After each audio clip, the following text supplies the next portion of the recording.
السلام علیکم، زه یم مصطفی نصري او تاسو ټولو ته ښه راغلاست. وایم د هولسیل FBA اووم کلاس ته، او نن غواړم تاسو سره یو بله ویډیو ریکارډ کړمه د هولسیل FBA ریکوایرمنټس حوالې سره. څنګه دوستان تاسو ته معلومه ده چې موږ د هولسیل کورس دا یو کورس شروع کړی ده چې دا به راوند اباوټ 50 ویډیوز په دې کې به موږ ریکارډ کوو انشاءالله. او دې کې به موږ ډېر څه لږ زیات کنسپټ مو ویلي او کنسپټ ټاپکس هم ډسکس کړل او تاسو به هم پکې ډېر زیات کړي. دې کې ما د هولسیل حوالې سره مو ویلي چې امازون کې د هولسیل ریکوایرمنټس څه دي او باره کې هم خبرې وکړې.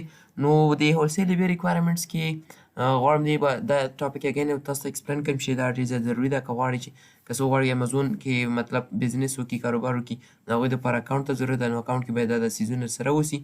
نو دې باره کې تاسو ته معلومات کول غواړم چې تاسو ته معلومات درکړم د دې حوالې سره. ګورئ دوستانو، اول امازون کې اکاونټونه په دوه قسمه دي، یو چې دی انډیویژوال دی او بل پروفیشنل دی. انډیویژوال اکاونټ چې هغه زموږ د پرسنل ډیټیل باندې جوړ شوی اوسي. صحیح ده دوستانو، څنګه یادونه مو وکړه انډیویژوال اکاونټ هغه چې هغه زموږ پرسنل ډیټیل باندې جوړ شوی. اکاونټونه په دوه قسمه دي، او بل موږ سره انډیویژوال چې اوسي هغه د بزنس لپاره نه اوسي. صحیح ده. او بل موږ سره پروفیشنل اکاونټ راځي چې صحیح بزنس پروفیشنل اکاونټ چې ته په امازون کې بزنس کول غواړې، نو چې دا زموږ دلته برابر LLC جوړه کوو، کمپنۍ به رجسټر کوو. نو کمپنۍ LLC یو ده، نو داسې ده چې بیا به د کوم LLC انفارمیشن دی د هغه به امازون سیلز سنټر کې موږ ورکوو او زموږ پروفیشنل اکاونټ ځان ته هلته ساین اپ کوو. صحیح ده. چې بیا د پروفیشنل اکاونټ چې دی $40 چارجز دی پر منت دی، نو موږ بیا به دې کې انلیمیټډ پروډکټس خرڅولی شو. صحیح شو.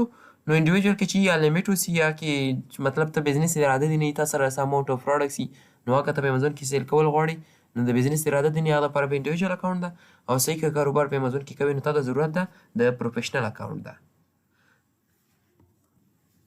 بل دوستانو انډیویژوال اکاونټ چې هغه زموږ په پرسنل ډیټیل باندې جوړیږي، په پاسپورټ NIC باندې جوړیږي. او پروفیشنل اکاونټ چې هغه ده په LLC ډیټیلز باندې امازون سیلز سنټر کې موږ ساین اپ کوو. بل ضرورت موږ سره د پروفیشنل ایمیل ده. ګوره دوستانو، د پروفیشنل ایمیل نه مخکې ګوره دا داسې ریکوایرمنټ دی چې په دې کې که مطلب موږ سره که هولسیل بزنس موډل موږ کوو او په دې کې هم موږ سره نو بیا مخکې تللی نه شو. که تاسو کلاینټ سره هم کار کوئ نو دا به تاسو ورته وایي چې دا تاسو موږ ته تیار کړئ. که په خپله هم په امازون کې کار کوئ نو دا ریکوایرمنټ دي. پروفیشنل ایمیل دویم پکې موږ سره راځي. یو خبره ته کوم دوستانو، د پروفیشنل اکاونټ ګوره پروفیشنل اکاونټ چې ته جوړ کړي تا نه $40 کټ کوي. نو هره میاشت کله تا پروفیشنل اکاونټ جوړ شو نو بیا په دې کې داسې ده چې مطلب څه ټایم دپاره ته مشکل سره مخ شوې امازون کې بزنس نه کوي، نو بیا هغه پروفیشنل اکاونټ موږ څه کوو ډاون ګریډ.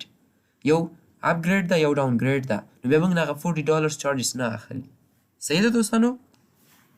صحیح شو دوستانو. ستاسو به یو پروفیشنل ایمیل وي، دا به داسې به نه وي لکه @gmail.com. صحیح شو. نو داسې به فار ایگزامپل یا به info@ بیا به ستاسو کمپنۍ نوم وي یا contact@ داسې به وي. @gmail به پکې نه وي. صحیح ده. پروفیشنل ایمیل به د ستاسې اوسي د کمپنۍ سره. بله LLC خبره ده، لیمیټډ لایبیلیټي کمپنۍ، چې انشاءالله دا به تاسو سټیپ وایز ایکسپلین کوو، بریف آیډیا به دې باره کې درکړو. نو داسې نه شو ویلی چې A to Z ته زه LLC هم دې ویډیو کې جوړوم. نو هغه د سرویس پرووایډر یې زموږ چې څومره نالج د LLC حوالې سره به دې د سرویس پرووایډر کارونه وسي، نو موږ د دې ایکسپلینیشن کوو یو سټوډنټ ته چې هغه پرې پوه شي. صحیح. LLC کې موږ سره بیا دوه قسمه دي چې یو ریزیډنټ یو LLC چې نن ریزیډنټ اف USA، مطلب چې د کوم هیوادونو سره د فار ایگزامپل ته پاکستانی یا افغانی اوسي، ته په US LLC ځان ته په پاکستاني افغاني پاسپورټ جوړوي، نو هغه پروسس جدا ځان ته د یو ریزیډنټ اف USA فار ایگزامپل تا تره ماما خپلوان دي په US کې د هغه په پاسپورټ ته LLC جوړوي، د هغې سټیپ ځان ته جدا ده. انشاءالله روانه ویډیو به زه ورته یو پروسس درته وښیم چې به دې پروسس کېږي. نو پروسس A to Z درته زه نه وشم ویلی، یو بریف آیډیا درکوم چې به دې د رقم باندې دا جوړیږي. نو دا کار داسې شي دا د سرویس پرووایډر وي. صحیح شو. دا د سرویس پرووایډر کار وي. نو بیا دا ته نه خپل چارجز اخلي. که زه دلته راشم په دلته کروم کې او دلته ولیکم چې فایور نوم به تاسو ډېر اورېدلی، fiverr.com دا فریلانسر ویب سایټ ده.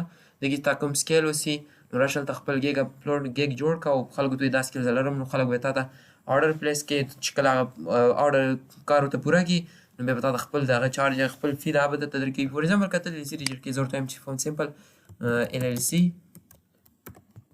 registration نو دلته د LLC حوالې سره به ګوره مختلف دوی کسانو خپل ګیګ اپلوډ کړی دی چې دا دومره ریټ یې لیکلی ده چې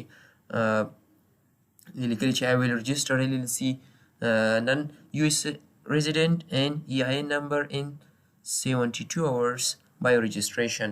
صحیح شو؟ داسې همداسې مختلفو خلکو خپل ګیګ اپلوډ کړي دي. دا بل کلی چې I will do LLC registration LLC formation in IN from the IRS.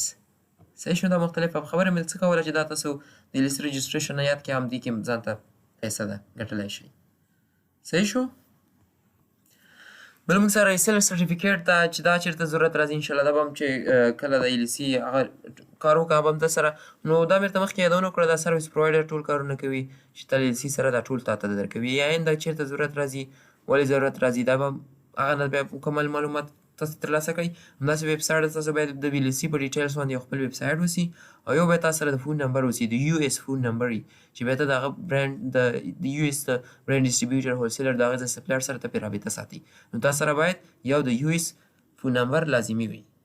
ګوره دوستانو زموږ د دې ویډیو مطلب دا ده چې فار ایگزامپل زه تاسو ته یو مثال درکړم. زه فار ایگزامپل درته وایم چې زه درته ډرایوینګ ښیم د تیوري درته وایم چې داسې داسې کېږي دا فار ایگزامپل هر څه درته ایکسپلین کوم نو دا داسې مطلب ده چې زه تاسو ته ګاډی یادوم نور ګاډي ته کېناستل پریکټس په تاسو کار دی چې څومره پریکټس کې هغه عمره ښیي. نو بیا که پریکټس کې فار ایگزامپل ګاډي چلوئ اکسیډنټ هم کېږي نو اکسیډنټ نه به ځان غواړم زه تاسو د نقصاناتو نه بچ کړم. نو خبره مې همدې پورې کوله چې تاسو ول په دې پریکټس وکړئ. پریکټس نه دا چې د ډرایوینګ اول چل زده کړئ بیا امازون کې کار شروع کړئ. صحیح ده دوستانو؟ نو د LLC رجسټریشن لکه په پېښور کې مختلف ایجنسیانې دلته چې وزټ تاسو پریکټیکل وکړئ. فار ایگزامپل که یادونه وکړم لحاظ خان یو اکیډمي ده ای ګروپ په نامه ده یو ګرو مور ای کام ده همداسې مختلف رواق اکیډمیانې دي. مو خبره مې دې پورې کوله چې پریکټس تاسې څومره ډېري دومره به ستاسو سکیل څه ښیي. بیا دا ای کامرس چې ده په دې کې مختلف رقمه مسلې راځي خلکو د ټایم ټو ټایم مختلف نوع مسلې راځي. نو هغه لپاره تاسو ته مهمه دا ده چې امازون ګوره ته ویډیو نه دې زده کړه نو بیا انټرنشپ دپاره هلته لاړ شه چې څومره د تیوري ویلې هلته پریکټیکل وشي ته به ډېر اکثر ریډي شې. صحیح شو دوستانو؟ نو خبره مې دې پورې کوله چې پریکټیکل کار ته ډېر زیات وخت ورکوي او یو ایجنسي ځان سره جوین کوي هغه خپل ورته انټرنشپ د امازون دلته زما ویډیوسونه تاسو ټول زده کړئ بیا د دې وروسته یو ایجنسي چې تاسو جوین کړئ نو امید لرم چې انشاءالله ډېر څه به پکې زده کړئ. ایجنسۍ کې داسې چې څومره د تیوري کار هم کړی هلته تاسو ته پریکټیکل لیپټاپ ته هم کښېنئ پروډکټ هنټینګ د وړاندې کوي پروډکټ سورسینګ چې کوم ځای کې هم پوښتنه لرئ یا به هلته سولف کوي. خو زه دلته کورس کې د هر یو ټول سټیپونه ښیم بیا تیوریټیکل پریکټیکل کار دپاره کوشش وکړئ چې انټرنشپ جوین کړئ یو اکیډمۍ کې. اوس که تاسو وایئ چې څنګه تاسو د اکیډمۍ نه لرئ زموږ چې ټول سیستم د هغه آنلاین ده زموږ آنلاین سیشنز دي پریکټیکل د لپاره خاص داسې اکیډمي نه لرو انشاءالله وخت په تېرېدو به پیدا کړو انشاءالله. صحیح شو دوستانو دا زموږ نن ورځې درس و امید لرم چې ډېر څه به مو ترې یاد کړي که په کوم ځای کې غوښتنه پوښتنه لرئ انشاءالله ما نه کمنټ سیکشن کې به غوښتنه وکړئ. خپله کوشش کوم چې ټولو کې ښه ځواب تاسو درکړم. نو تر بلې ویډیو الله حافظ.